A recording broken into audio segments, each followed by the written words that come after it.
तफसीलात में जाऊंगा तो बहुत लंबा वक्त होगा कि ट्रेनें कैंसिल हुई, फिर फ़्लाइट की टिकट करनी पड़ी, फिर जाने की ट्रेन कैंसिल हो गई, मौसम के बिगड़ते हुए हालात, बारिश का हो जाना। दोपहर तक तो मुझे खुद ऐसा महसूस हो रहा था कि शायद आज जलसा नहीं होगा, लेकिन फिर ये वाटरप्रूफ पिंडाल इन्होंने डाला जी। और ये जो सारी मेहनत और ये सारी काविशें जो मैं देख रहा हूँ सुबह से नौजवानों की, तो बिलाशुबा बिला मुबालगा अर्ज़ करता हूँ कि इन्हें अपने बुज़ुर्गों से मोहब्बत है, अपने अक़ीदे से मोहब्बत है। बेशक बेशक। और ये नौजवान अहले सुन्नत व जमात का काम करने का हुनर भी रखते हैं। है बेशक बेशक। तकलीफ़ें अहले ईमान के साथ ही आती है। हाँ, कुछ दोपहर के वक्त थोड़ी सी ऐसे मायूसी का एक माहौल लग रहा था, हल्का सा, ज़्यादा मायूस तो थे नहीं, क्योंकि मैंने कह दिया था कि अगर खुदा ना खास्ता यहाँ जलसा नहीं हुआ तो मस्जिद में बोल के जाऊँगा, लेकिन बोल के ज़रूर जाऊँगा। है। लेकिन उन्होंने, नौजवानों ने कहा कि नहीं हजरत इंतज़ाम हो जाएगा। तो मैं ये बैठा हुआ था मौलाना साहब के साथ, तो मैंने कहा कि इन हालात नागुफ्ता भी हालात से घबराने की ज़रूरत नहीं है। वजह यह है कि तकलीफ़ें अहले ईमान के लिए है, और सुन्नी अहले ईमान है तो तकलीफ़ों का आना भी लाजमी है जी। दर हकीकत रब तबारक व तआला आजमाइश करता है हमारी। हज़रत सैयदना इमाम जलालुद्दीन सयूती रहमतुल्लाह ताला अलैह अपनी किताब मशहूर ज़माना शरह सुदूर में हदीस पाक नकल करते हैं, और फिर यह हदीस और भी बहुत सी किताबों में है कि अल्लाह के नबी ने फरमाया कि मोमिन के लिए यह दुनिया कैदगाह है, जी जेल है ये, जी। और काफिर के लिए ये दुनिया जन्नत है। हाँ, और कैद में तकलीफ होती है और जन्नत में आदमी राहत पाता है। तो लोगों के जलसे बड़े आसानी से हो जाते हैं क्योंकि ईमान से ताल्लुक है नहीं। क्या जुमला है। और सुन्नियों को जलसा रखने के लिए बड़ी मेहनत, बड़ी भाग दौड़, बड़ी जुस्तुजू, चंदा जमा करना है, पैसे जमा करना है, इंतज़ामात करने हैं, और उसमें भी फिर तकलीफ़ें आती हैं। इन तकलीफ़ों से गुजर कर एक जलसा हो पाता है। वहाँ तो ऐसा है कि सऊदीया से रियाल खैरात में आ गई, ज़कात में आ गई, सदकात में आ गई, जलसा हो गया। हक है। सारी जो भाग दौड़ है वो ज़कात और खैरात के लिए है, हक के लिए नहीं है। और मैं दलील की बुनियाद पे कह रहा हूं कि अगर हक के लिए होती तो ऐसे कौन से सुन्नियों के जलसे हैं जिसमें इन्हें दावत नहीं दी जाती। लफ्ज़ मुनाजरा नहीं कह रहा हूं, घबरा जाते हैं बेचारे। लफ्ज़ मुनाजरे से 12 साल हो गए जर्जिस भाग रहा है। देखा यार, नेट की दुनिया के लोग जानते हैं। हजारों एतराज़ात हमने किए, हजारों इनकी गुस्ताखियां बताई, हजारों बार इनकी बदअमलियों पर हमने तंबीह की, हजारों और सैकड़ों बार हमने इनकी किताबों से गुस्ताखियां दिखा दिखा कर जाहिर की, इनके वीडियो दिखाए। इन हजारों एतराज़ात का एक जवाब है इन बेचारों के पास, वो भी 12 साल में बड़ी मेहनत के बाद इन्होंने एतराज़ तैयार किया। और वो क्या? लैपटॉप बाबा। मैं कह रहा हूं आपका फुला मौलवी ने गलत लिखा है, जवाब लैपटॉप बाबा। अरे भाई आपका फुला मौलवी झूठ बोल रहा है, देखिए वीडियो, लैपटॉप बाबा। क्या जवाब है यार? तुम लोग कैसे लोग हो? इंसान हो, कौन हो अल्लाह जाने, कौन सी मखलूक हो, कौन सी बेगैरत यार। तो मुनाजरे से डर लगता है, लेकिन हमने कई बार कहा भाई बैठ जाओ, गुफ्तगू कर लो। हाँ, कोई जरूरत नहीं है कि मजमे में बैठो, अकेले बैठ जाओ। 5 लोग तुम्हारी तरफ से संजीदा, 5 हमारी तरफ से संजीदा, एक कैमरा, वीडियो कैमरा। टेक्नोलॉजी का फायदा हम नहीं उठाएंगे तो कौन उठाएगा? ये इतने सारे कैमरे क्यों लगाए गए? बात रिकॉर्ड हो तो जिस तरह तकरीर रिकॉर्ड हो जाती है। अच्छा, रिकॉर्ड हुई, किया, डाला, फिर निकाल भी दिया। ताली नहीं बजाना, ताली नहीं। ये जाकिर नाइक के हिजड़ों का काम है, ये हमारा काम नहीं है। हमारे यहाँ सुभान अल्लाह चलता है, नारे तकबीर चलता है, नारे रिसालत चलता है, मसला के आला हजरत चलता है। जिंदाबाद। हम अपने बुजुर्गों के मरने के बाद भी जिंदा मानते, इसलिए जिंदाबाद का नारा लगाते हैं। जिनका अकीदा मुर्दा हो उनकी कौम मुर्दी, उनके मौलवी मुर्दा, तो वो खुद ही कहते हैं मुर्दों के पास जाके क्या मिलेगा। माफ करना, तुम मत जाओ अपने मुर्दों के पास, हमारे मुर्दे मुर्दे नहीं है, जिंदा इसलिए जाते हैं। है नारे तकबीर, नारे रिसालत, मसला के आला हजरत, वलमाए अहले सुन्नत, नारे तकबीर। और आगे मैं दलील दूंगा, मैं जबानी जमा खर्च करने वाला आदमी नहीं हूं। हाँ तो असल में बोलता मैं हूं तो चिड़ मेरी रखनी चाहिए, रद्द मेरा करना चाहिए। बेचारे लैपटॉप, सैमसंग के लैपटॉप का रद्द करते हैं, तो उनको भी पता है कि ये क्या है। हाँ कट्टर सुन्नी लैपटॉप है भाई, है, है। 8 साल से है मेरे पास। हालांकि एक साहब ने, मैं बता दूं, हालांकि इससे पहले कभी किसी जलसे में नहीं कहा, अभी नाम भी नहीं ले रहा हूं हिकमत की वजह से। एक साहब ने अभी 56,000 का मुझे दूसरा नया लैपटॉप बतौर तोहफा दिया है। हाँ छोटा सा है, वजन भी बहुत हल्का है, बिल्कुल लेटेस्ट आया। कहा हजरत ये बहुत वजनी है जो आप ले जाते हैं, बड़ा है, ये छोटा सा है, टेक्नोलॉजी के हिसाब से बड़ा हाई फाई है। मैंने कहा यार ये सुन्नी है, जब तक चल रहा है चलने दो, है। जितना धो सकता है इसको धोने दो, जब ये बिल्कुल किसी काम का नहीं रहेगा, जब इसका इंतकाल हो जाएगा तब दूसरे को लाएंगे। हाँ अभी तो चल रहा है। तो 8 साल में पता नहीं इस बेचारे लैपटॉप ने कितने देवबंदी और वहाबियों को नंगा किया। है। वाह क्या कमाल तो है। इसलिए परेशान होके कहते लैपटॉप बाबा। मैंने कहा तुम्हें चिड़ रखना भी तो नहीं आता यार, हम तुम्हें खबीस कहते हैं, हम मरदूत कहते हैं, तुम बाबा कहते हो। बाबा हमारे यहाँ वली को बोला जाता है, तो तुमने मान लिया मैं वली हूं। तो जब मुझे वली मान लिया, तो जिस जमात की तर्जुमानी करते करते, जिस इमाम का दिफा करते करते मैं बाबा बन गया, उसको भी तो मान लो कि वो इमाम अहले सुन्नत है। अरे वाह लाजवाब उसको लाजवाब। भी तो मान लो। अच्छे अच्छे फना हो गए मगर आला हजरत की एक किताब का जवाब नहीं ला सकते। हाँ सिर्फ गुस्से में बोलते हैं। कोई आके कहता है साहब बरेली में शैतान रहता है। अच्छा यार, हम जैसी लाहौल पढ़ते भागते तो तुम हो, भागते हैं नहीं ये लोग? नहीं भागते तो मैं चैलेंज कर रहा हूं, जर्जिस को आप यहां बुला लो, सुन रहे होंगे, नहीं सुन रहे तो पहुंचा देना। ये जर्जिस को बुला लो। जर्जिस अगर यहां आके, अरे छोड़ो यार, मैं इसके शहर इटावा गया हूं, इटावा में इसके घर के पास तकरीर किया हूं, पैगाम पहुंचाया हूं, मैं आ रहा हूं भाई, आज बैठ जाओ। जनाब घर छोड़ के ही फरार हो गए। नागपुर में आया, नागपुर में पैगाम पहुंचाया, भाई अच्छा हुआ तो नागपुर आ गया, चंदा लेने आया था। हालांकि रमजान की बात है, आए हो तो 1 घंटा नहीं, सिर्फ 15 मिनट चाहिए। 15 मिनट में कोई मुनाजरा नहीं करना है, सिर्फ तारीख तय कर लेते हैं किसी मुनाजरे की। बिना तकरीर करके ही भाग गया। तो अजीब कौम है। तो जैसे ही हम सुन्नी आते लाहौल पढ़ते ये भाग जाते हैं। तो शैतान तो तुम हुए। किस बुनियाद पर तुमने आलत को शैतान कहा? जी अरे तुम्हारी औकात क्या है? अच्छे अच्छों की जब पगड़ियां गिर जाती है वो रजा का मीनार है। तुम्हारे बड़े बड़ों की पगड़ियां गिर गई और मजबूर होके तुम्हारे मौलवी अशरफ अली थानवी को भी कहना पड़ा। मैं भी हवाला दूंगा, अभी ज़बानी बता दे रहा हूं, फिर हवाला भी सुनाऊंगा। कहाँ लिखा है, किसने लिखा है? हमने नहीं लिखा, हमने नहीं छापा।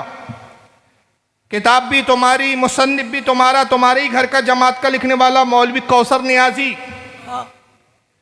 वो लिखता है कि जब आला हजरत इमाम अहमद रजा का विसाल हुआ, खबर आई, तो मौलवी अशरफ अली थानवी ने कहा कि गो वो हमें काफिर कहते थे, इश्क रसूल की बुनियाद पे कहते थे। अगर मौलाना अहमद रजा मुझे काफिर ना कहते तो खुद काफिर हो जाते। खुद इकरार है।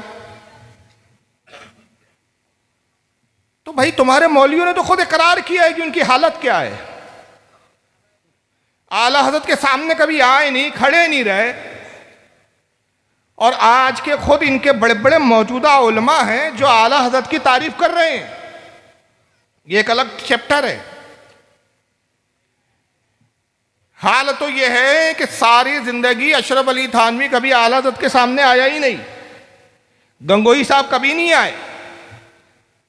ता जिंदगी आला हजरत इनको ललकारते रहे। हिफ्जुल ईमान ये किताब है जिस पर आला हजरत ने इनको फतवा लगाया था। ये छटाक भर का किताबचा, छटाक भी ज्यादा बोल दिया, 10 ग्राम भी वजन नहीं है, ये साथ में लेकर आया। इस किताब की गुस्ताखी की बुनियाद पर जब आला हज़रत ने काफिर कहा तो काफिर नहीं कहा, 13 साल सिर्फ ये कहा कि मौलवी साहब जो आपने लिखा है उसे हमें बता दीजिए, समझा दीजिए आप कहना क्या चाहते हैं। मगर 13 साल अशरफ अली थानवी को अपनी ही किताब समझाने की तौफीक नहीं हुई। वजह क्या थी? जनाब की सलाहियत ये थी कि अल इफादातुल यौमिया जो उनकी मलफूजात है उसके अंदर वो खुद लिखते हैं कि आज मेरे घर की सफाई हो रही थी, मेरे कुछ पहले के लिखे हुए फतवे निकल आए, तो उन्हीं में से एक फतवा निकल आया। अब मैं अपना फतवा पढ़ता हूं तो मेरी ही समझ में नहीं आता कि क्या लिखा था। ये हकीमुल उम्मत की सलाहियत है। बिरादरी के शेख थे, बिरादरियां होती है ना, तकरीर समझ में आ रही है ना? बहुत आसान उर्दू में बोलने की कोशिश कर रहा हूं। जैसे पठान एक बिरादरी है, सैयद एक बिरादरी है, रसूलुल्लाह के जो खानदान के वो सैयद कहलाते हैं, पठान बिरादरी है, शेख है, मुगल है, अंसारी है, मंसूरी है, उसमें एक बिरादरी होती है शेख। थानवी साहब शेख बिरादरी से ताल्लुक रखते थे। थानवी साहब एक दिन खुद कहते हैं, अलिफादातुल यौमिया तुम्हारी ही किताब, हवाला दिखाने की जिम्मेदारी मेरी। हम तो हवालों से बोलते हैं, हवाई फायर नहीं करते तुम्हारी तरह, बोल दिया मुंह में आया बक दिया, ऐसा नहीं है मामला। खुद मौलाना अशरफ अली थानवी कहते हैं कि ये जो शेख बिरादरी होती है ये इंतहाई खबीस लोग हैं। तो मुरीद ने फौरन कहा, हुजूर आप भी तो शेख है। कहा मैं कौन सा कम खबीस हूं, मैं भी तो खबीस हूं। तो थानवी साहब को खुद इकरार था कि मैं खबीस हूं। और थानवी साहब का तो खुद आलम ये था, खुद लिखते हैं 5 साल की उम्र थी मेरी,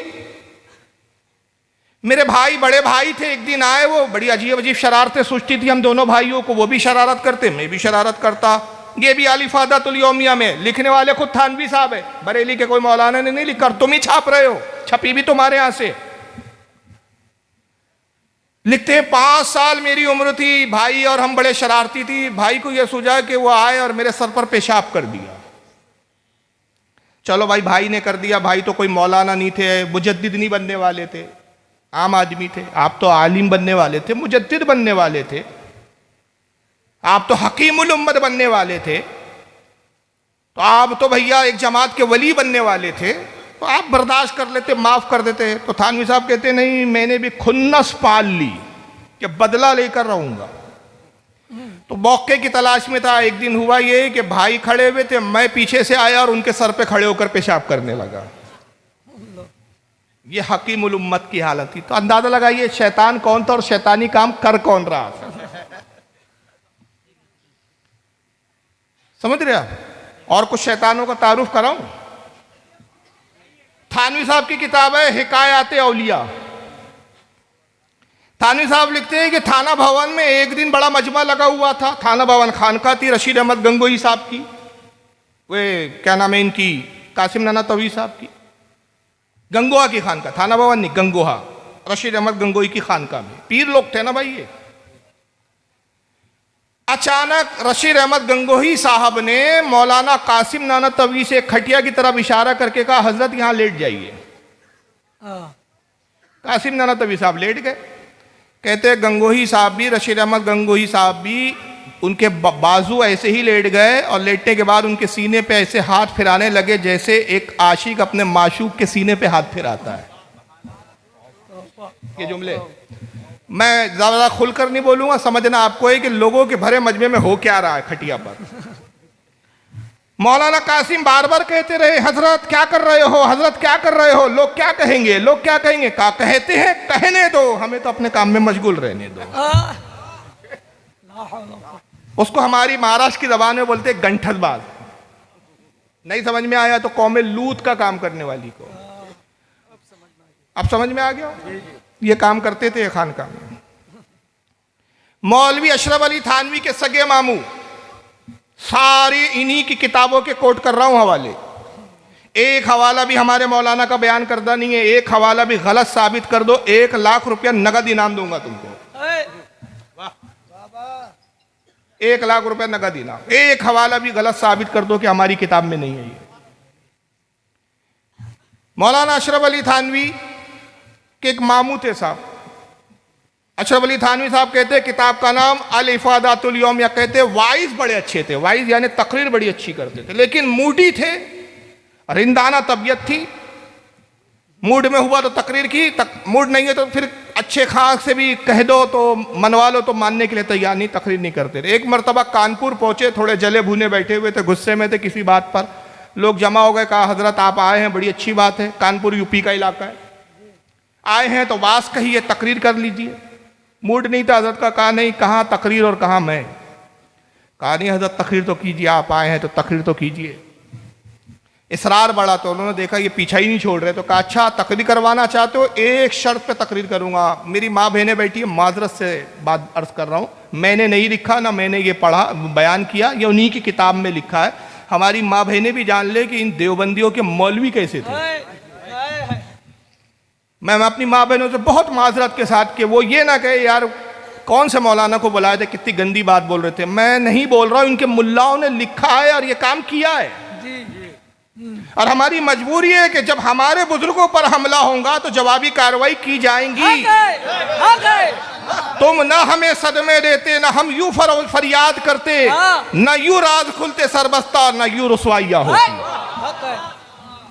शुरुआत तुमने की है, हालात ऐसे चल रहे इंडिया में, सबको मालूम है क्या चल रहा है। ऐसे मौके पे क्या जरूरत थी तुमको आला हजरत को छेड़ने की? तुम्हारे बाप दादा ना छेड़ सके, तुम आए हो छेड़े।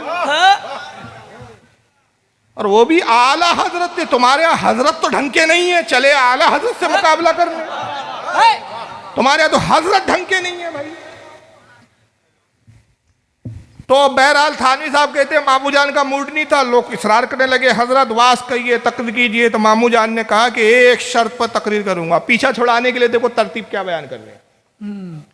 कहते शर्त यह है कि मस्जिद में तकरीर होंगी, मैं बाजार से घूम कर होता हुआ आऊंगा और इस तरह आऊंगा, इस अंदाज में आऊंगा कि पीछा मजमा हो। भाई मैं अभी आया, पीछे मजमा क्या कर रहा था बताइए, बोलिए किसका नारा लग रहा था?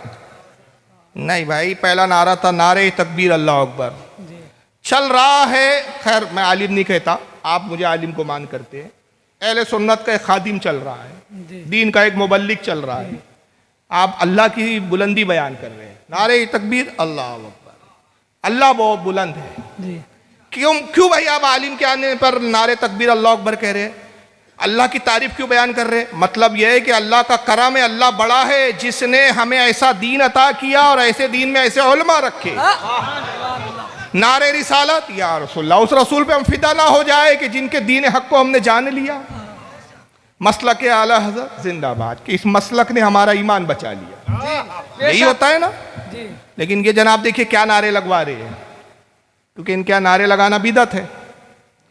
तो मामू जान कहते हैं अशरफ अली थानवी साहब के कि मैं बाजार से होता हुआ मस्जिद तक आऊँगा, पीछे मजमा लगा हुआ और वो इस आलम में मेरे पीछे पीछे चले कि आगे मैं बरेना रहूँगा नंगा, और मेरे सामने का उज़्वे तनासिल एक शख्स पकड़ के खींच रहा हो।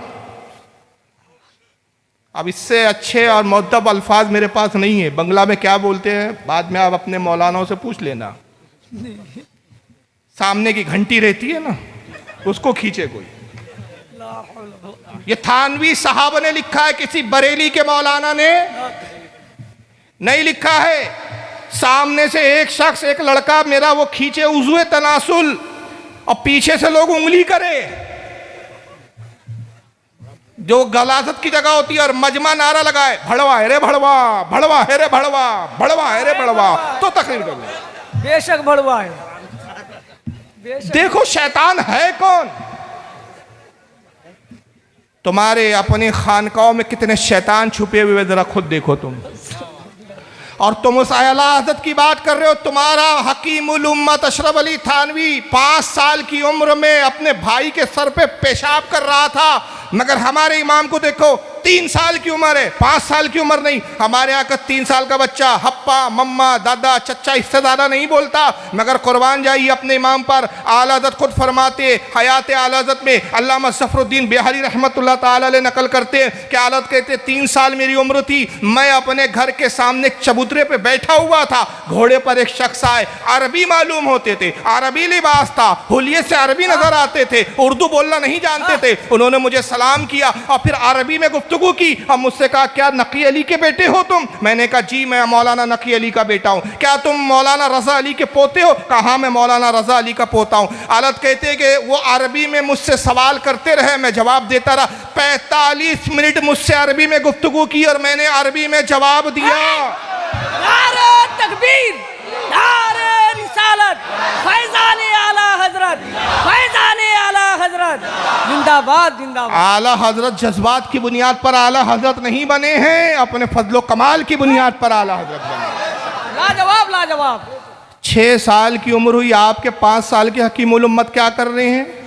पेशाब कर रहे हैं। हालत कहते हैं 6 साल की उम्र थी, वालिद साहब ने जश्न ईद मिलादुन नबी के मौके पर उलमा, मशाइख और बड़े बड़े जो है अहले इल्म और खवास बैठे हुए थे, मुझे खड़ा कर दिया।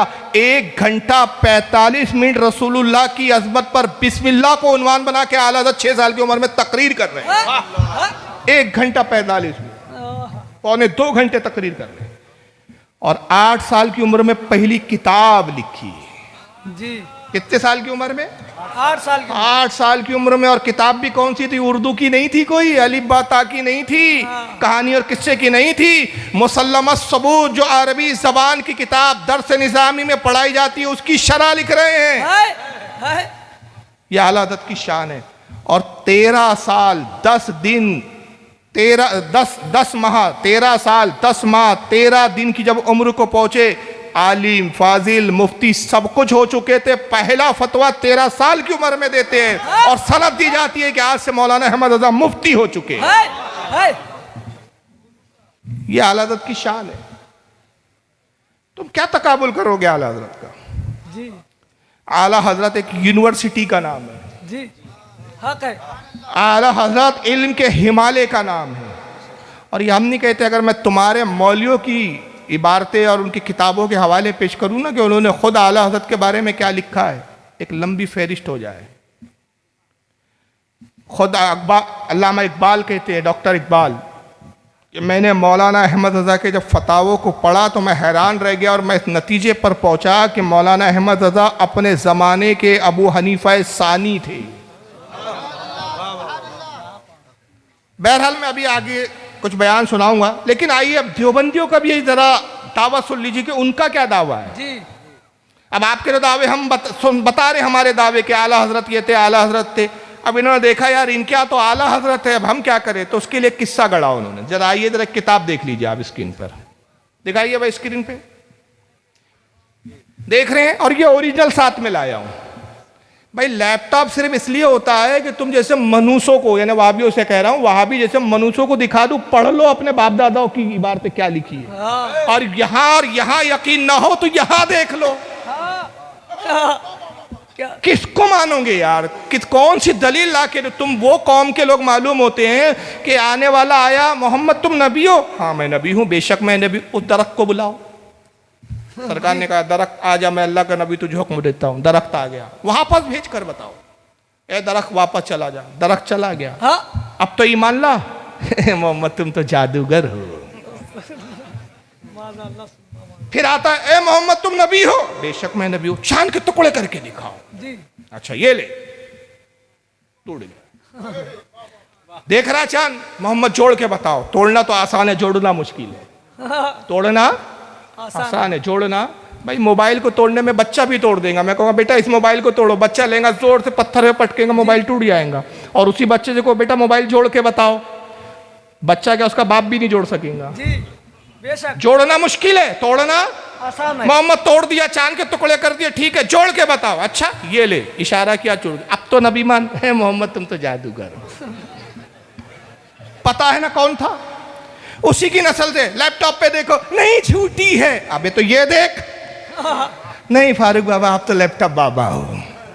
ये मानेगा कभी नहीं।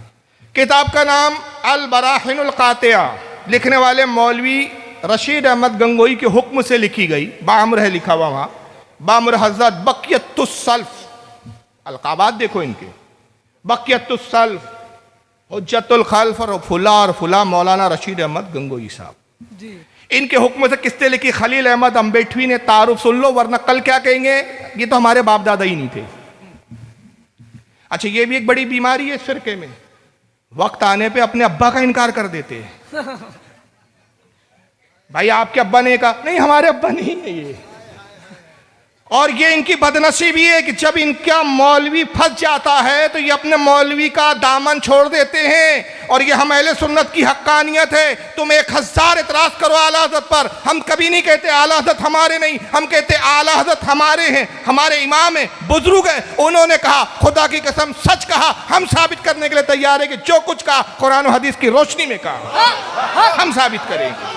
बेशक बेशक, हम दामन नहीं छोड़ते अपने बुजुर्गों का। ये तो वक्त आने पे अब्बा का, जब इबारतें दिखाओ जी वो अशरफ अली थानवी को हम थोड़ी मानते हैं, गंगोई साहब से हमारा कोई लेना देना नहीं, हम तो सिर्फ डायरेक्ट अल्लाह रसूल को मानते हैं। भाई जब तू अल्लाह रसूल को मानता है तो मैं इनके खिलाफ बोल रहा हूं तो तुझे क्यों बुरा लग रहा? तू तो मानता ही नहीं है ना। जी, तो बुरा भी लगता है, इनकार भी करते हैं। रिश्ते नाते सुन लीजिए, खलील अहमद अम्बेडवी किसके उस्ताद है? जिन्होंने किताब लिखी, जिन्होंने तबलीगी जमात बनाई थी, मौलवी इलियास कांदेलवी के उस्ताद है। रशीद अहमद गंगोही के भी उस्ताद, अशरफ अली थानवी के भी उस्ताद है। अशरफ अली थानवी ने भी इनसे पढ़ा। रशीद अहमद गंगोही के शागिर्द है। और रशीद अहमद गंगोही वो है जो तबलीगी जमात के बानी मौलाना इलियास कांदेलवी साहब के पीर साहब है। अब किताब में क्या लिखा गया, ये सफ़ा नंबर 63 देखिए जरा, इनके मौलियों के हालात और दावे देख लीजिए। कहते हैं मदरसे देवबंद की अजमत हक ताला की दरगाह पाक में बहुत है। सहारनपुर यूपी में इनका सबसे बड़ा मदरसा है देवबंदियों का, वाबियों का, जिसका नाम है मदरसा दारुल उलूम देवबंद। उसके बारे में कहते हैं कि मदरसे देवबंद की अजमत हक ताला की दरगाह पाक में बहुत है, यानी अल्लाह की बारगाह में उस मदरसे की बड़ी इज्जत है। अल्लाह को बड़ा महबूब है वो मदरसा। क्यों मदरसा महबूब है? कहते हैं सदा आलिम यहां से पढ़ कर गए। सदा यानी कई सौ आलिम इस मदरसे से पढ़कर चले गए और खल्के कसीर को जुल्माते जलालत से निकाला, एक बड़ी जमात को, एक बड़ी तादाद को गुमराही से बचाया, गुमराही से निकाला। यही सबब है। कहते यही वजह है कि एक साले यानी एक नेक बुजुर्ग का नाम अता पता कुछ नहीं है, इससे पता चल रहा है ये ख्वाब कितना बड़ा झूठा है। एक साले फ़क्र आलम अलैहिस्सलाम की ज़ियारत से ख्वाब में मुशर्रफ हुए। कहते यही वजह है कि एक बुजुर्ग के ख्वाब में रसूलुल्लाह तशरीफ़ लाए। सरकार ख्वाब में आए तो आपको उर्दू में कलाम करते देख कर पूछा, आपको ये कलाम कहाँ से आ गई? वो बुजुर्ग ने हुजूर को देखा कि हुजूर तो उर्दू में बात कर रहे हैं। थानवी, ये खलील अहमद साहब लिखते हैं अम्बेडवी, अशरफ अली थानवी के उस्ताद, कासिम नाना तवी के भी जो है साथ के हम असर है, रशीद अहमद गंगोही साहब के शागिर्द। हुजूर उर्दू में बात करने लगे बुजुर्ग से, तो बुजुर्ग हैरान हो गए। तो कहते हैं कि बुजुर्ग ने पूछा, या रसूलल्लाह आपको ये उर्दू कलाम कहाँ से आ गई? आप तो अरबी है, आप तो अरब के रहने वाले, अरबी जबान बोलते, आपको उर्दू कहाँ से आ गई? फरमाया, किसने फरमाया? रसूलुल्लाह ने। रसूलुल्लाह ने फरमाया कि जब से उलमाए मदरसे देवबंद से हमारा मामला हुआ, हमको ये जबान आ गई। सुभान अल्लाह, इससे रुतबा इस मदरसे का मालूम हुआ। माशअल्लाह, ये गुस्ताखी नहीं है नबी की शान में? बोलिए, ये नबी की अजमत है कि गुस्ताखी है? बताइए। गुस्ताखी ने क्या दावा किया जा रहा है किताब में? हमारे मदरसे के उलमा का ये हाल है, हमारे देवबंद के मदरसे के टीचर उलमा इतने हाईफाई है जी, इतने ऊंचे हैं कि उनका हाल ये है साहब कि रसूलुल्लाह मदरसे देवबंद में आने जाने लगे। हुजूर कह रहे हैं कि जब से मदरसे उलमाए देवबंद से मेरा ताल्लुक हुआ, उनसे मामला हुआ, उनकी सोबत में मैं आके बैठने उठने लगा तो मेरे को ये जबान आ गई। यानी देवबंद के इन टीचर मौलियों ने रसूलुल्लाह को उर्दू सिखाई। इससे पहले हुजूर को उर्दू नहीं आती थी। तो सरकार सल्लल्लाहु अलैहि वसल्लम को अल्लाह ताला ने उर्दू नहीं सिखाई थी, देवबंद के मदरसों ने सिखाई, देवबंद के मदरसे के मौलवियों ने सिखाई। फिर कहते इससे रुतबा मदरसे का मालूम हुआ। सुभान अल्लाह, इस मदरसे का रुतबा क्या कहना कि जहां रसूलुल्लाह शागिर्द बनकर उर्दू सीखने आए, माशाअल्लाह पढ़ने आए उर्दू। गुस्ताखी है ना? कुरान से पूछो, कुरान जरा तू बता ये कितने सच्चे हैं? तो कुरान कहता है अर्रहमान अल्लमल कुरान खलकल इंसान अल्लमहुल बयान।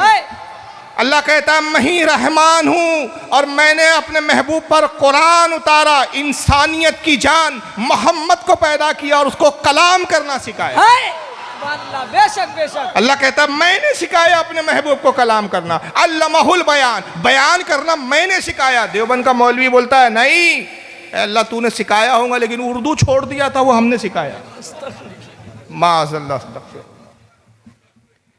ए कुरान तू बता तेरे नबी का पढ़ाने वाला कौन है? कायनात में कोई है जो रसूल को पढ़ा दे? रसूल पढ़ाने आए थे कि पढ़ने आए थे? बोलो बोलो। पढ़ाने आए थे। पढ़ाने आए थे, पढ़ने नहीं। सिखाने आए थे कि खुद सीखने आए थे? सिखाने आए थे। सिखाने आए थे। अगर हुजूर का दुनिया में कोई उस्ताद हो जाए तो वो हुजूर से बड़ा मर्तबे पे आ जाए, और हुजूर से बड़ा कोई कायनात में अल्लाह के बाद किसी का मर्तबा नहीं। बाद अज़ खुदा बुजुर्ग तो ही किस्सा मुख्तसर। जी बेशक। और ये बताइए जाहिल और अनपढ़ होना ये हुनर है कि खूबी है? अरे खूबी भी नहीं है, हुनर भी नहीं है। मैंने घुमाया आपको, मैं देख रहा हूँ कितने बेदार हो, सो रहे हैं कि जाग रहे हैं, ज्यादा रात हुई नहीं। ये ऐब है। अनपढ़ होना क्या है? ऐब है। कुरान में जो उम्मी कहा, उम्मी के मायने ये नहीं है कि आप अनपढ़ थे। उम्मी के मायने ये उलमा ने बयान किए कि आप दुनिया में किसी से नहीं पढ़े। तो पढ़ाने वाला कौन? तो कुरान कहता है मैं बताता हूँ कौन पढ़ाने वाला है नबी को। अल्लाह फरमाता है कि अल्लाह मा काना क्या है वो? अर्रहमान। नहीं यार, वो आयत का मफहूम ये देखिए, आयत याद नहीं आ रही है मुझे, भी ज़हन में नहीं आ रही है। अल्लाह फरमाता है हबीब वो अल्लमा का मालम तकुन तालम। फरमाता है मेरे महबूब हमने सब कुछ वो सिखा दिया जो तू नहीं जानता था। जो नहीं तुझे मालूम हमने सिखाया। तो ऐसी कोई चीज ही नहीं जो हमने सिखाया ना हो, और ऐसी कोई चीज बची नहीं जो तू जानता नहीं था और हमने बताया ना हो। हक है। सब कुछ हमने सिखा दिया जी। और ऐसा सिखाया कि तुझे जाहिर का भी इल्म दिया, गैब का भी इल्म दिया। हाँ। और इतना गैब अता किया, इतना गैब अता किया कि हबीब अब तू अपने गैब को जो हम तुझे बताते जाहिर कर और इतना जाहिर कर कि फिर अल्लाह खुद तारीफ में कहता है कि मेरा महबूब गैब बताने में कोई कंजूस और बखील नहीं है। हाँ। वमा हुआ अलल गैब बेदनीन, हमारा महबूब कंजूसी नहीं करता गैब की खबरें बताने में। तो अल्लाह कह रहा है मैं पढ़ाने वाला, मैंने अपने नबी को पढ़ाया। और क्या पढ़ाया? जो नहीं जानता था। इस पे जुमले पे गौर करे जी। जो तू नहीं जानता था। देवबंदियों ने कहा अल्लाह सब सिखाया था, उर्दू तुझसे छूट गई थी। 1300 साल तक रसूल इंतजार करते रहे कब देवबंद का मदरसा खुले और मैं जाके एडमिशन लूं।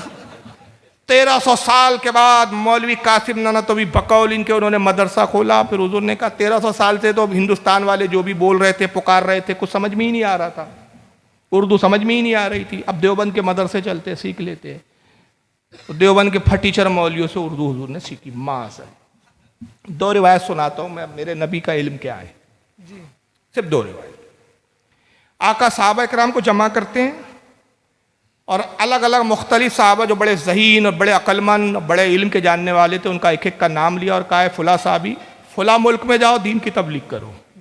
ऐ मेरे साहबी तुम फुला मुल्क में जाओ, तुम फुला मुल्क में जाओ, तुम फुला मुल्क में जाओ, दीन की तबलीग करो, इस्लाम फैलाओ। साहबा सर झुकाते अर्ज करते या रसूल अल्लाह, जिन मुल्कों की तरफ आप हमें भेज रहे हैं वहाँ की ज़बानें हम नहीं जानते, उनकी ज़बानें अलग है, वो हमारी ज़बान नहीं जानते।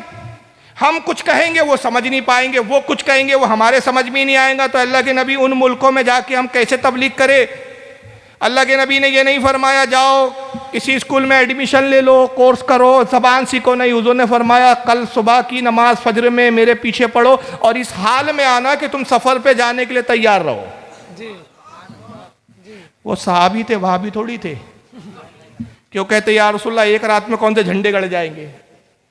वो समझ गए सरकार कुछ ना कुछ मोजेज़ा जाहिर करेंगे। घर आए, अपनी बीवियों से कहा सामान तैयार करो, कल सुबह हुजूर के हुक्मों से हमें निकलना है। सामान तैयार किया सफ़र का, ऊँटों और घोड़ों पे सामानों को लादा गया।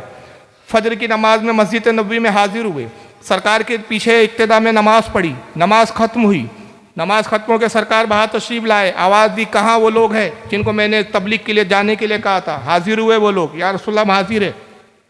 कहा फुला बता मैंने कहाँ के लिए कहा? या रसूलल्लाह मुझे सूडान जाने के लिए कहा है आपने। ऐ फुला तुझे कहाँ के लिए कहा था? या रसूलल्लाह मुझे तुर्क जाने के लिए कहा। ऐ फुला तुझे कहा? या रसूलल्लाह मुझे रोम जाने के लिए कहा। तुझे कहा? या रसूलल्लाह मुझे ईरान के लिए कहा गया है, मुझे इराक के लिए कहा गया है। हर साहबी जो अलग अलग मुल्क जिसको बताए थे वो मुल्क का नाम ले रहा है। हुजूर कहते कतार में खड़े हो जाओ, एक एक साहबी मेरे करीब आए। हर साहबी करीब आता। अल्लाह के नबी अपना लुआब दहन जिसको हम अपना थूक कहते हैं और नबी का अदब में लुआब कहते हैं, हुजूर अपना लुआब निकालते हैं, उनके मुंह में डालते हैं। रावी हदीस कहता है खुदा की कसम हुजूर का लुआब जिस सहाबी के मुंह में जाता उस मुल्क की जबान उसको खुद ब खुद उसी वक्त याद हो।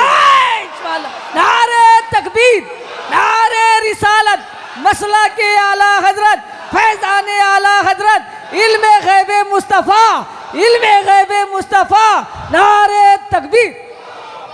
क्या समझ में आया आपके भाई? अरे मेरे नबी की शान और अजमत वो है, अल्लाह ने वो इख्तियार दिया जिसको अपना लुआब दे दे उसको उस मुल्क की जबान अता कर दे। तो जो लोगों को जबान अता करता हो उर्दू से खुद महरूम था कि फटीचर मौलवी उर्दू सिखा रहे हैं जिनको इस्तिंजा करने का भी तरीका नहीं पता था, ये मौलवी उर्दू सिखाएंगे रसूलुल्लाह। सरकार मदीने में साहबा के साथ सैर के लिए निकलते हैं, सामने से एक ऊँट आ रहा है। अल्लाह के नबी ने उस ऊँट को देखा, ऊँट हुजूर के करीब आने लगा। साहबा ने अर्ज़ किया या रसूलल्लाह आप हट जाएं यहाँ से, ये ऊँट पागल है, दीवाना है, ये मजनून हो गया है, पागल हो गया है, ये जिसको देखता है काट खाता है। अच्छा, और ऊँट बड़ा खतरनाक हो जाता है जब पागल होता है, मुंह बड़ा होता है, दांत बड़े नोकीले होते हैं, और किसी को अगर पकड़े तो जबड़े उखाड़ ले, कंधा पकड़े तो कंधा उखाड़ दे, इतना खतरनाक हो जाता है ऊँट। या रसूलल्लाह ये कई लोगों को जख्मी कर चुका है, कई लोगों को नुकसान पहुंचा चुका है, सरकार ये ऊँट दीवाना है, आप हट जाएं कहीं आपको नुकसान ना पहुंचाए। अल्लाह के नबी ने क्या फरमाया, जुमले सुन लीजिए, वाबियों के लिए इबरत है, इसमें देवबंदियों के लिए इबरत है।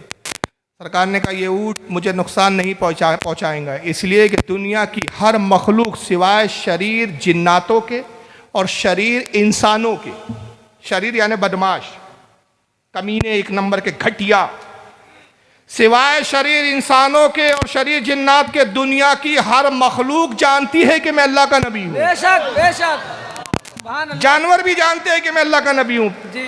कौन नहीं जानते? हुजूर को कौन नहीं पहचानते? बोलो।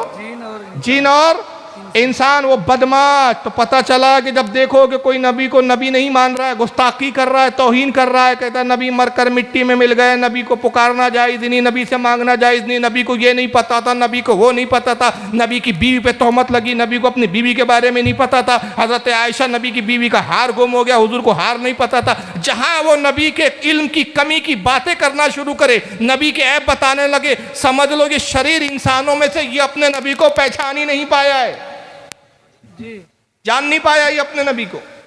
कहा सब मखलूक जानती है मैं अल्लाह का नबी हूँ, ये ऊँट मुझे नुकसान नहीं पहुंचाएगा। सरकार खुद उस ऊँट के करीब गए, उसने सरकार को देखा, सर झुका लिया, रसूलुल्लाह की नालैन चाटने लगा। नालैन सरकार की जूती मुबारक। अल्लाह के नबी उसके सर पे हाथ फेरते और फरमाते क्यों शरारत करता है, क्यों बदमाशी करता है, क्यों लोगों को नुकसान पहुंचाता है। उसने गर्दन उठाई, हुजूर के कान के करीब अपने मुंह को लाया और कुछ आवाजें निकाली। सरकार मुस्कुराया, कहा इस ऊँट का मालिक कौन है? एक साहब आगे बढ़े, सरकार मेरा ऊँट है ये। कहा तेरी शिकायत कर रहा है, ये ऊँट तेरी शिकायत कर रहा है। या रसूलल्लाह इस ऊँट ने क्या कहा? सरकार ने कहा ये ऊँट कह रहा है या रसूलल्लाह जब मैं जवान था, तंदुरुस्त था, मोटा हट्टा कत्ता, तंदुरुस्त और मजबूत था, ताकतवर था, तो ये बड़ा काम लेते थे, बड़ा बोझ डालते थे मुझ पर, बड़े वजन ढोते थे मुझ पर। और अल्लाह के नबी मैं बूढ़ा हो गया तो ये मुझे काट कर खाने की फिक्र में। सरकार मैंने अपनी जान बचाने के लिए पागलपन का सोंग रचा है, मैं कोई पागल थोड़ी हूं।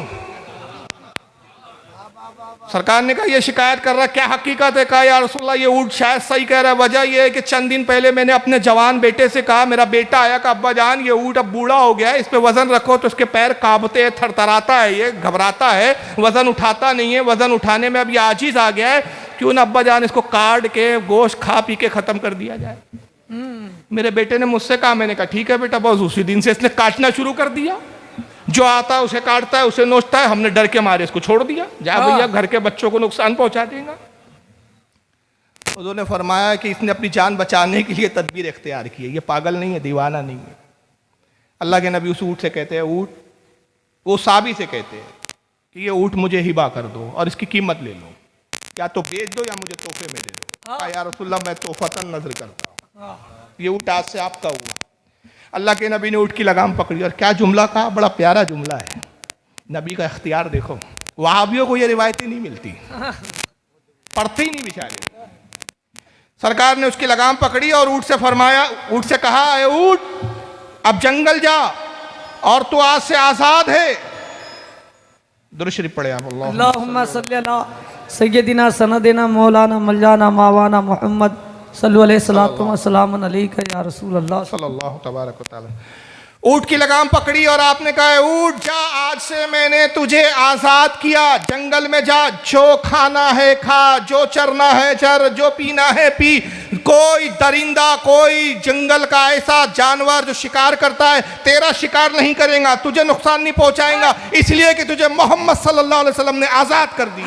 सुभान अल्लाह सुभान अल्लाह। तो पता चला कि दरिंदे भी जानते हैं कि जो मोहम्मद के आजाद करदा गुलाम होते हैं उन्हें नुकसान नहीं पहुंचाना है। ये कौन से वहाबी दरिंदे हैं जो नबी को नहीं पहचान रहे हैं, तौहीन कर रहे हैं।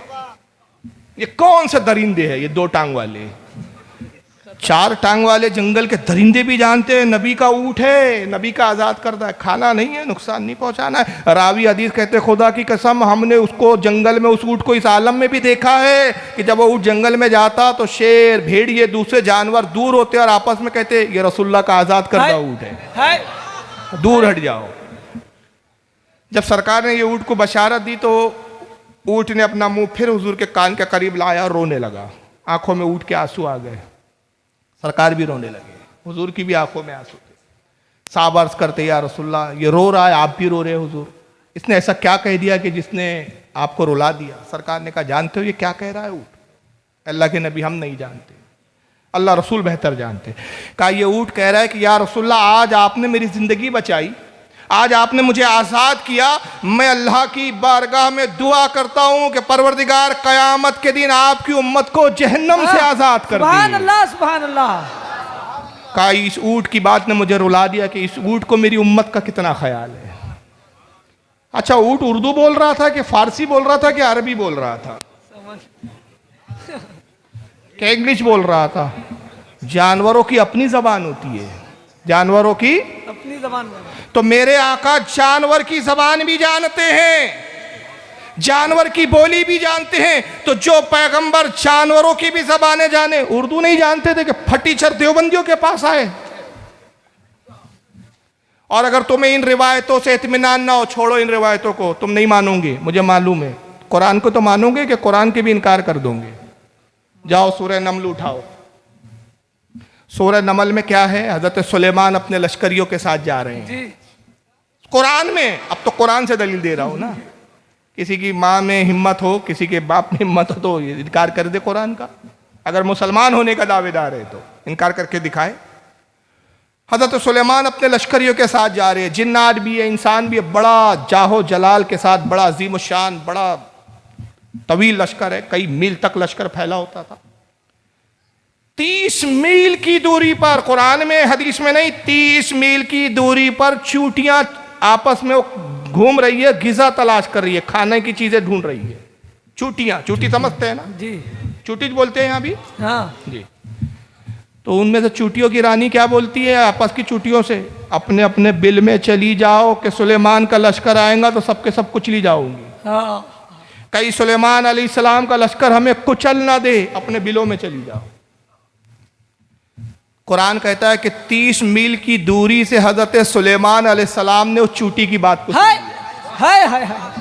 और आप मुस्कुराए। चूटी अपने बिलों में चली गई। कुरान में सूरह नमल के अंदर पूरा वाक़या तफसील से मौजूद है, फिर हवाला सुन ले। हजरत सुलेमान उसके बिल के पास पहुंचे और बिल के पास जाने के बाद उसको आवाज़ दिया और चूटी का नाम लिया। अब दो बातें यहाँ रुक जाइए, थोड़ा सा एक मैं नुक्ते की बात करता चलूँ। 30 मील की दूरी पर, कुरान में कि 30 मील की दूरी पर चूटी गुफ्तगू कर रही है, उसकी आवाज़ को 30 मील की दूरी पर सुलेमान अलैहिस्सलाम सुन भी रहे हैं जी, उस चूटी को पहचान भी रहे हैं, उसके नाम से भी वाकिफ। जी भाई वो तो नबी थे। जी। सुलेमान अलैहिस्सलाम तो नबी थे ना, नबी थे। कोई बड़ी बात नहीं है। मैं कहता हूँ 30 मील नहीं 30,000 मील की दूरी पर भी कोई चूंटी कलाम करती तो सुलेमान अलैहिस्सलाम उसको सुन लेते थे जी। कोई बड़ी बात नहीं है नबी के लिए। भाई चूंटी तो नबी नहीं थी, उसको कैसे मालूम 30 मील की दूरी पर हजरत सुलेमान का लश्कर है? हाय हाय। भाई चूंटी कोई नबी है?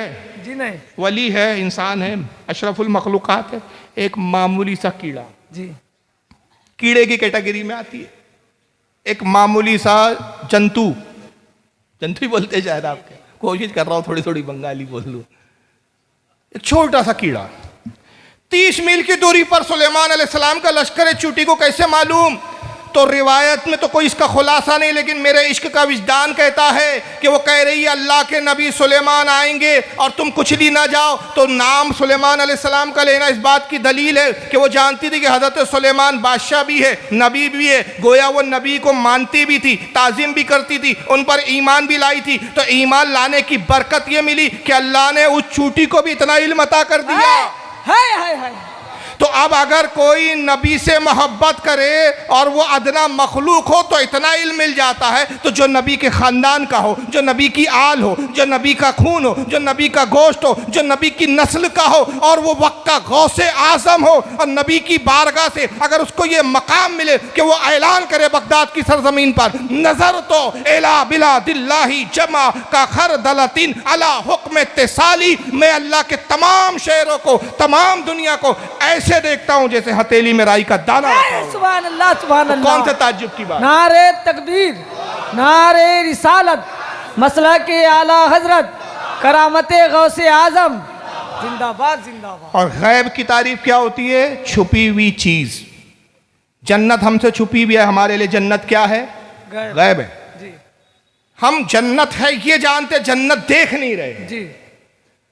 दोज़ख है, हमारा ईमान है, नबी ने बताया, हमने मान लिया कि दोज़ख है, लेकिन दोज़ख और जहन्नम को हम देख नहीं रहे। हमारे लिए दोज़ख क्या है? गैब है। कुरान में और अल्लाह के रसूल ने फरमाया फरिश्ते हैं, फरिश्ते हमें नज़र नहीं आते मगर हमारा ईमान है फरिश्ते हैं, हमें दिखते नहीं है। तो गैब के मायने जो हमसे पोशीदा हो, जो चीज़ छुपी हुई हो। चूंटी से हज़रत सुलेमान का लश्कर छुपा हुआ था जी। हाँ 30 मील की दूरी पे चूंटियों को नजर नहीं आ रहा है, तो चूंटियों के लिए ये हो गया था गैब। तो जब नबी की मोहब्बत से एक चूंटी इतना गैब जानती है तो अल्लाह के नबी गैब नहीं जानते? बेशक जानते हैं, बेशक। ये फिर भी बोलता कुरान में दिखाओ, तो कुरानी में तो पढ़, तो पहले इश्क में तो पढ़, मोहब्बत में तो पढ़। बहरहाल हजरत सुलेमान अलैहिस्सलाम का चूंटी का नाम लिया, चूंटी बाहर आई, कहा अस्सलामु अलैकुम या नबी अल्लाह। वालेकुम अस्सलाम। तूने कैसे गुमान किया कि सुलेमान का लश्कर तुझे कुचल देगा? कैसे गुमान किया? तो चूंटी भी जवाब क्या देती है, तो छोटी सी मगर जवाब सुनो। कहती है सुलेमान आप नबी है, आप हमारा ख्याल रखते, आपकी लश्कर में, आपके ये पूरी फौज में हर कोई नबी थोड़ी है जो हमारा ख्याल रखता। क्या जवाब? आप पहचानती हैं, आप जानते हैं, ये तो आम लोग हैं, हमें कुचल ही देते।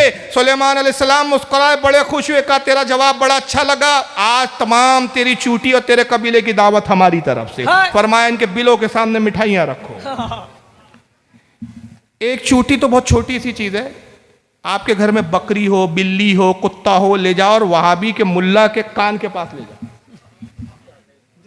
और उसकी दुम हिलाओ, जानवर की वो आवाज निकाले, ढूंढा डेचू बच्चू जो भी। बोला क्या बोल रहा है मौलवी साहब, जरा बताओ, इतना पढ़ के आयो दारुल उलूम देवबंद से, जहां से उर्दू सीख कर हुजूर गए, आप बताओ ये जानवर बोल क्या रहे? जानवर की बोली मुझे नहीं आती। खबीर जिसकी आवाज सुन रहा है उसकी जबान नहीं जानता तू, मगर सुलेमान अलैहिस्सलाम चूंटी की आवाज महसूस नहीं होती, सुनाई नहीं देती। 30 मील की दूरी पर चूंटी की आवाज सुलेमान सुन ले जो हमारे नबी के गुलाम है। तो जब गुलाम की जबान दानी का ये आलम है तो आका कितना जानते होंगे, कितनी जबानों पे महारत होंगे, कितना सुनते होंगे। और जब नबी का गुलाम सुलेमान 30 मील की दूरी पर सुने, तो अगर मेरे मुस्तफ़ा मदीने से हम सुन्नियों की फरियाद सुने तो ताज्जुब क्या है? तो इमाम अहमद रजा पुकार उठे कि कहते हैं और कोई गैब क्या तुझसे नेहा हो भला, जब ना खुदा ही जुबा तुझ पे करोड़ों दरूद, और फरियाद जो उम्मती करे हाल जार में मुमकिन नहीं कि खैर बशर को खबर ना। नारे तकबीर, नारे रिसालत, फैज़ाने आला हजरत, फैज़ाने आला हजरत, कलामे आला हजरत, जिंदाबाद जिंदाबाद। आला हजरत को समझने के लिए, आला हजरत के शेर समझने के लिए पहले कुरान पढ़ना पड़ता है। कसरे मीनारे रसत बहुत बुलंद काफी है, तुम इसके पहले जीनी पे चढ़ के दिखला दो। फतावे रसविया तो करामत है, हदायत बख्शिश पढ़ के बतला दो। हदायत बख्शिश नहीं समझने की औकात है। और चले बरेली में शैतान रहता है, बरेली में नहीं रहता, थाना भवन में देव भी रहता है और शैतान भी वहीं रहता है। देवबंद, जहां देवबंद हो वो सारे शैतानों की जगह है। अब बरेली क्या है? बरेली बरात से बना है बरेली, यानी जाओ तुम्हें छुटकारा दे दिया गया, बरात हो गई तुमसे। काय से? जहन्नम से तुम्हारी बरात है, गुमराहियों से तुम्हारी बरात है, कुफ्र शिर्क से तुम्हारी बरात है। अरे यहाँ तो इश्क का मुजस्समा है। अगर इश्क अगर इंसानी शक्ल में आ जाए, मुस्तफ़ा के इश्क को अगर इंसानी शक्ल में ढाल दिया जाए, खुदा की कसम वो अहमद रजा की जात बन जाए। हक है, हक है। इश्क मुस्तफ़ा अगर मुजस्सम हो जाए तो वो इमाम अहमद रजा बन। बेशक। तुम क्या जानो इमाम अहमद को, क्या पहचानोगे तुम? तो ये देवबंद की फजीलत। एक और सुन लीजिए, फिर मैं वीडियो पर आ जाऊंगा। बस ये थोड़ा बर्दाश्त कर ले, क्योंकि जवाबी जलसा मैं बहुत देर बोलूंगा आज, टेंशन मत लीजिए जी, बहुत देर बोलूंगा। ये है तस्किरतुर रशीद, दिखाए भाई स्क्रीन पर। कहाँ चले गए? हाँ, ये अशरफ अली थानवी के उस्ताद गुजरे मौलवी रशीद अहमद गंगोई, उनकी सवाने हयात है तस्किरतुर रशीद, जिसके लिखने वाले मौलवी आशिक इलाही मिर्ठी है। 2 जिल्दों में छपती है, देवबंद से छपी है। मकतब शेख मैल्ला मुफ्ती सहारनपुर यूपी ने छापा है। इस किताब को आसानी से मिलती है, ऐसा नहीं है कि छप कर बंद हो गई, आज भी छपती है। लेकिन ये बताने से पहले आपको मैं एक चीज़ बता दूं। आला हजरत जो है वो कौन है? हमारे आला हजरत कौन है? सफ़ा नंबर 46 देख ले, जिल्द नंबर 1। हमारे आला हजरत इमाम अहमद रजा जी। मगर देवबंदियों के यहाँ भी एक आला हजरत है भाई। और वह आला हजरत कौन है देवबंदियों के? हाजी इमदादुल्लाह महाजिर मक्की।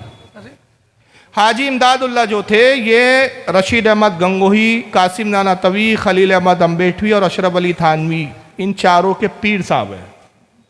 ये चारों हाजी इमदादुल्लाह से मुरीद हुए थे। उनकी फजीलत बयान करते जनाब रशीद अहमद गंगोही साहब कहते हैं कि आला हजरत की भावज का हुस्न एतकाद और मुखलिसाना बर्ताव था। आला हजरत की भावज, भावज यानी भाभी जी, भावज तो समझता हूँ आपको। हाँ, जो आला हजरत की भावज थी यानी हाजी इमदादुल्लाह साहब की जो भावज थी, उसका हुस्न एतकाद था, अकीदा भी अच्छा था और मुखलिसाना बर्ताव था, यानी लोगों से बड़े मोहब्बत से पेश आती थी। मेहमानों का खाना खुद पकाती थी। हाजी इमदादुल्लाह से कोई भी मेहमान जब मिलने आता तो नौकरों से और नौकरानियों से खाना नहीं बनवाती थी, बल्कि क्या करती थी वो? हाजी इमदादुल्लाह के मेहमानों का खाना खुद पकाती थी। और किसी मेहमान के ना वक्त आने से कभी तंग दिल ना होती थी। कोई मेहमान किसी भी वक्त, रात में आ जाए, दोपहर में आ जाए, किसी भी वक्त आए, तंग दिल ना होती थी, बुरा नहीं मानती थी, खुशी से खाना बनाती थी। एक दिन आला हजरत ने ख्वाब देखा। कहते हैं कि हाजी इमदादुल्लाह साहब ने ख्वाब देखा कि आपकी भावज आपके मेहमानों का खाना पका रही है कि जनाब रसूल मकबूल सल्लल्लाहु ताला अलैहि वसल्लम तशरीफ़ लाए और आपकी भावज से फरमाया, उठ, तो इस काबिल नहीं कि इमदादुल्लाह के मेहमानों का खाना पकाए। उसके मेहमान उलमा हैं, उसके मेहमानों का खाना मैं पकाऊंगा। यानी देवबंदियों के मौलियों को देखो कितने चने के झाड़ पे चढ़ाया जा रहा है जी। आजा आजा, करीब करीब आ जाए, थोड़ा थोड़ा सुकड़ जाइए, जगह देते जाइए। सुभान अल्लाह, सुभान अल्लाह। अरे भाई ये भी अल्लाह की रहमत है जी, बेशक। सुभान अल्लाह, सुभान अल्लाह।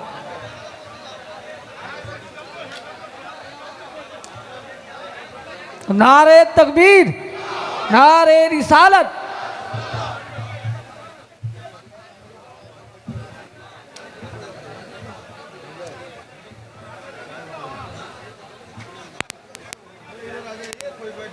सुभान अल्लाह, सुभान अल्लाह। बैठ जाइए, शोर मत कीजिए, अब सुन लीजिए। तो तस्किरतुर रशीद में क्या लिखा गया कि हाजी इमदादुल्लाह जो थे उनकी भावत बड़ी अच्छी थी, बड़ा मुखलिसाना बर्ताव था, बड़ा हुस्न एतकाद रखती थी, मेहमानों का खाना खुद पकाती थी। रसूलुल्लाह एक दिन ख्वाब में तशरीफ़ लाए हाजी इमदादुल्लाह के, और ख्वाब में क्या देखते हैं वो कि उनकी भावत मेहमानों का खाना पका रही है कि रसूल तशरीफ़ लाए, और उनकी भावत से कहा, उठ, तू इस काबिल नहीं कि हाजी इमदादुल्लाह के मेहमानों का खाना पका, इसलिए कि हाजी इमदादुल्लाह के मेहमान उलमा है, उनका खाना मैं खुद पकाऊंगा। जी। मुझे एक सवाल का आप सिर्फ जवाब दे दीजिए।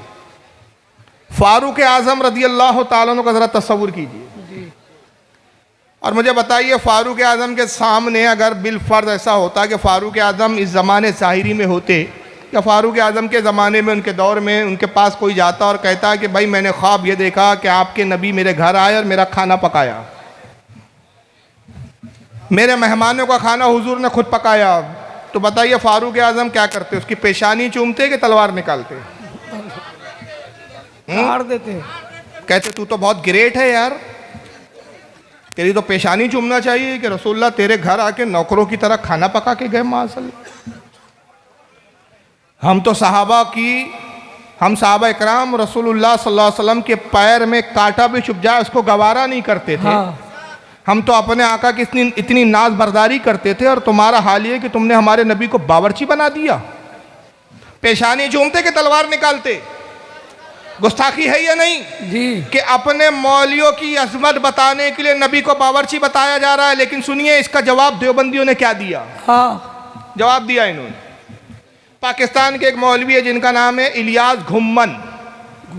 हाँ नाम है, मैं चिढ़ से नहीं बोल रहा हूँ, उनका नाम है इलियास। नेट पर बहुत सारी तकरीरें आप सर्च करेंगे इलियास घुम्मन तो मिल जाएंगे आपको। इलियास घुम्मन कहाँ घूमे हुए वो मिल जाएंगे आपको। इलियास घुम्मन, बहुत अरसा पहले बम्बई में मैंने तकरीर में ये बात बयान की, नेट पे तकरीर आई, इलियास घुम्मन साहब ने इसका जवाब दिया जी। अब जवाब सुनिए उनका। फिर मैंने जो जवाब दिया अब तक बोलती बंद है, हाँ। और इंशाल्लाह क़यामत तक बंद रहेंगी। हाँ, बेशक बेशक। जवाब ये दिया, कहा कि फारूक रज़वी जाहिल है, बिला वजह हुजूल इतराज है उसका। अरे हुजूर सल्लल्लाहु अलैहि वसल्लम बड़े हैं, हमारे उलमा हुजूर के बच्चों की तरह है, बड़ा बच्चों पे शफकत करता है, मोहब्बत करता है। घर में कभी माँ नहीं होती, बच्चों के लिए बाप खाना पका देता है, तो क्या नौकर बन जाता है? दूर की कौड़ी लाए मौलवी साहब ने। भाई बच्चा पखाना कर दे, माँ उसकी पखाने की जगह धुला देती है, उसके गंदे कपड़े धो देती है। बाप, कभी कभी ऐसा होता है घर में छोटा बच्चा है, बाप नहीं है, माँ नहीं है घर में, मैं के गई या पड़ोस में बच्चे ने पेशाब कर दिया, पखाना कर दिया, या दूध के लिए तड़प रहा है, बिलक रहा है, भूख लग रही है, छोटे बच्चे, बाप खाना बना देता है, बाप छिच्ची धुला देता है, तो बाप क्या नौकर हो जाता है, भंगी हो जाता है, मेहतर हो जाता है? नहीं, ये मोहब्बत है। तो हुजूर सल्लल्लाहु अलैहि वसल्लम पूरी उम्मत के बाप है, उलमा देवबंद उनके बच्चे हैं। तो अगर हुजूर मोहब्बत में, शफकत में देवबंद के उलमा का खाना पकाने आ गए तो इसमें कौन सी तौहीन हो गई? हमने कहा चलो ये उसूल है ना, आपने ये उसूल बनाया, अब इसी उसूल पर मैं बात फिट कर रहा हूँ, बुरा मत मानना जी। उसूल आपने बनाया। उसूल आपका ये है कि अगर बड़ा छोटों का काम कर दे तो मोहब्बत है, शफकत है जी, उससे उल्फत है, उससे लगाव है, उससे वो नौकर नहीं।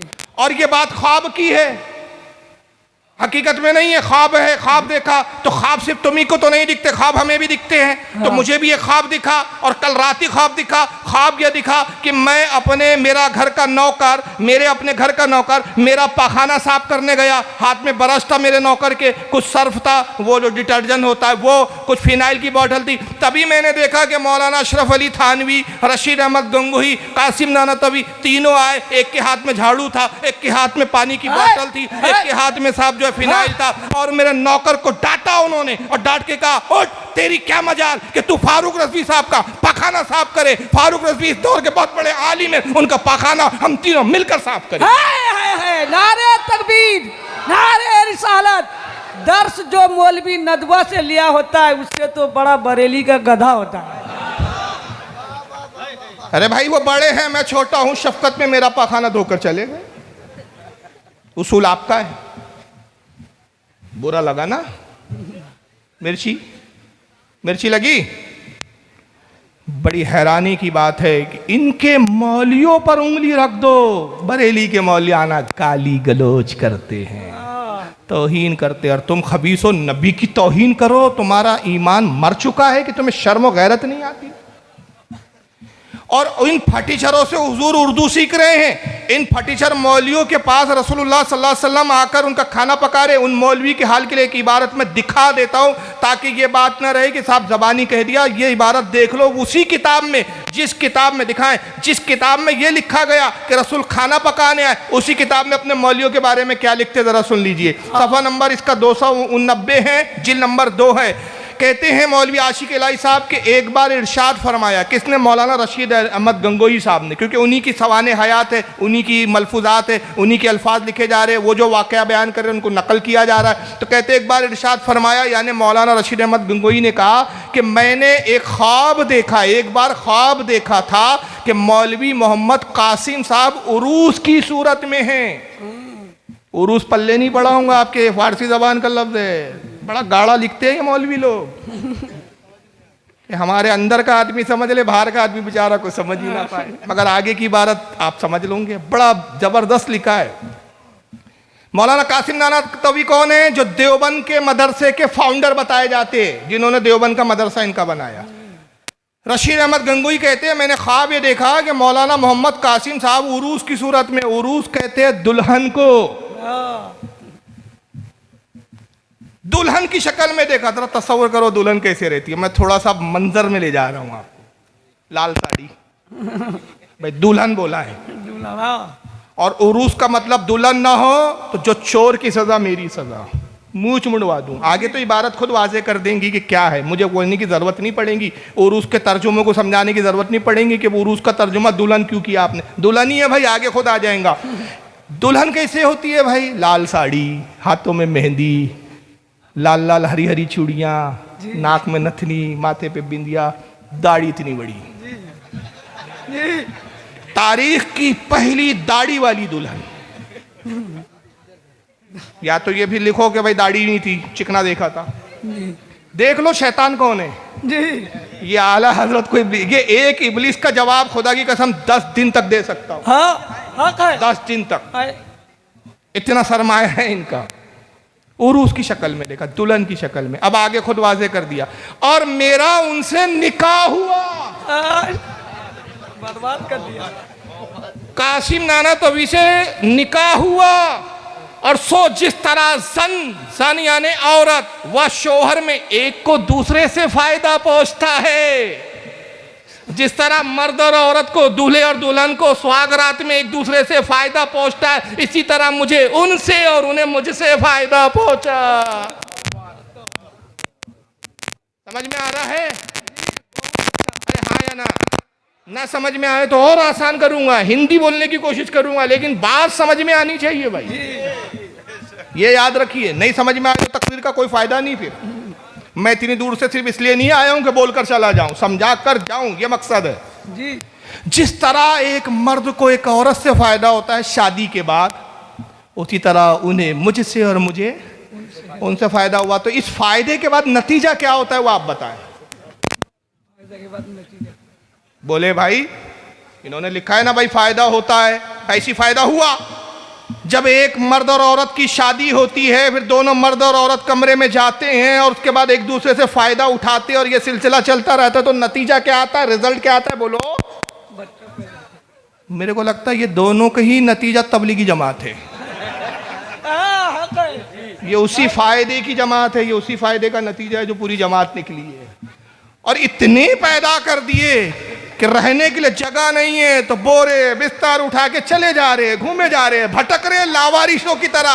40 दिन उधर, 45 दिन उधर, 30 दिन उधर। और मेरा इमाम बरेली में कह रहा, और इमाम अहमद रज़ा का इल्म गैब देखो, अल्लाह के रसूल के सदके में इमाम को गैब कैसे मिला? इसलिए कि तबलीगी जमात आला हज़रत के दौर में नहीं बनी थी, आला हज़रत के विसाल के तकरीबन 20 साल के बाद बनी। आला हज़रत तबलीगी जमात को जानते तक नहीं थे, नाम तक नहीं सुना था, मगर 20 साल से और पहले चले जाए, आला हज़रत अपनी निगाहों से देख रहे हैं कि एक जमात बिस्तर लेकर घूमेंगी, भटकेंगी, फिरेंगी। तो 20-25 साल पहले मेरा इमाम कहता, जो तेरे दर से यार फिरते हैं, दर बदर यूं ही खार फिरते हैं। नारे तकबीर, नारे रिसालत, फैज़ाने आला हजरत, फैज़ाने आला हजरत, उलमाए अहले सुन्नत। जन्नत। जो 25 साल बाद की चीज को आज देख ले उसको इमाम अहमद रजा कहते हैं। जो तेरे दर से यार फिरते हैं दर बदर, यूं ही खार फिरते। और कितने खार भाई, मैं आया, बड़ा नरम बिस्तर बिछाया हमारे मेजबान ने, नाम भी बड़ा मुश्किल है, ले नहीं पाता हूँ, क्या है, अफजुल, क्या नाम है भाई उनका, अफजुल, नाम ही नहीं आ रहा है, मुफीजुल साहब, देखो नाम ही जहन में नहीं रहता, बड़ा हार्ड नाम है मुफीजुल, पहली बार नाम सुना मैं। मुफीजुल साहब की बहन का घर है, अल्लाह ताला बड़ी खिदमत की उन्होंने और बड़ा ख्याल रखा, अल्लाह ताला बेहतरीन अजर अज़ीम अता फरमाए। जितने उनके रुफ़का साथी है सबको बेहतरीन अजर अज़ीम अता फरमाए। बिस्तर नर्म था, नई चादर बिछाई। ये नई चादर क्यों है, पर्दे नए लगा दिए, भाई मेहमान आए हैं, बाहर से आए हैं, बिस्तर नर्म हो, आराम हो। ये रसूलुल्लाह की ग़ुलामी का इनाम है, ये सरकार की कसीदा खानी का इनाम है कि रसूल की तारीफ़ करते जाओ, नर्म बिस्तर मिलता है, अच्छा खाना मिलता है, अच्छा माहौल मिलता है। और ये रसूल की तौहीन करने का नतीजा है कि जब रसूल का ग़ुलाम आता है बिस्तर नीचे होता है, ग़ुलाम बिस्तर पर आराम करता है, और तौहीन करो तो ये जनाब गुस्ताख नीचे होता है, बिस्तर इसके ऊपर होता है। नहीं समझे इशारा, बिस्तर का लदा हुआ है, चले जा रहे हैं, बिस्तर इन पे आराम कर रहा है। और ठकोसलेबाजी क्या है, दीन की तबलीग के लिए निकले। अच्छा कहाँ गए आप दीन की तबलीग के लिए, मुसलमानों की बस्ती में गए। अभी तक आपने मोदी को तबलीग क्यों नहीं की, अभी तक आपने योगी को तबलीग क्यों नहीं की। आपकी जमात का मरकज दिल्ली है, दिल्ली में आप मोदी के पास क्यों नहीं गए, अमित शाह के पास क्यों नहीं गए। आपका मदरसा दारुल उलूम देवबंद यूपी में, अभी तक यूपी के जो है चीफ मिनिस्टर योगी के पास क्यों नहीं गए। अरे वहाँ जाते हैं तो पिछवाड़ी फटने लगती है भाई, वो तो यहीं सारी तबलीग यहीं है हमारी। और तबलीग कुछ नहीं है, तबलीग के नाम पे सिर्फ ये ईमान गारत करो, ईमान तबाह करो। वजह क्या है, वजह यह है कि सऊदिया की रियाल और सदकात पे पूरी नजर है।